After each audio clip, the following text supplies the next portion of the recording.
ઉનાળાની ગરમીમાં અબોલ પક્ષીઓને પીવાનું પાણી મળી રહે તે માટે ડાંગ જિલ્લા ભાજપ યુવા મોરચા દ્વારા યુથ ફોર નેચર અભિયાન અંતર્ગત કુંડા વિતરણનો કાર્યક્રમ યોજાયો હતો। આહવા બસ સ્ટેન્ડ ખાતે પ્રદેશ યુવા મોરચાના અધ્યક્ષ ડોક્ટર હેમાંગ જોશીના માર્ગદર્શન હેઠળ આ આયોજન કરવામાં આવ્યું હતું, જેમાં જિલ્લા ભાજપ અધ્યક્ષ કિશોરભાઈ ગાવિત, પ્રભારી રાજેશભાઈ દેસાઈ અને ધારાસભ્ય વિજયભાઈ પટેલ ઉપસ્થિત રહ્યા હતા। આગામી 6 એપ્રિલ સુધીમાં સમગ્ર જિલ્લામાં 3000થી વધુ કુંડાઓનું વિતરણ કરી पर्यावरण जागृति लावવાનો लक्ष्यांक है। आ कार्यक्रम में मोटी संख्या में पक्षी प्रेमीओ और भाजपा कार्यकर्ता जोड़ाया हता।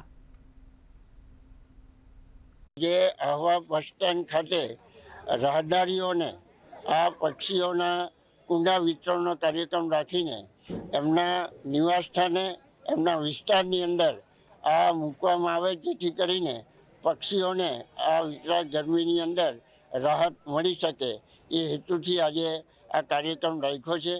आज डांग जिल्लाना मुख्य मथक आहवा खाते बस डेपो पर आज अमरा पार्टीना अध्यक्ष श्री किशोरभाई गावित, अमरा जिल्लाना प्रभारी श्री राजेशभाई देसाई, अमरा लोकलाडीला धारासभ्य अने गुजरात सरकारना नायब मुख्य दंडक श्री विजयभाईनी प्रेरक उपस्थिति में अमे अहींया 200 थी वधारे कुंडा वितरण आहवा बस डेपो खाते कर्युं छे।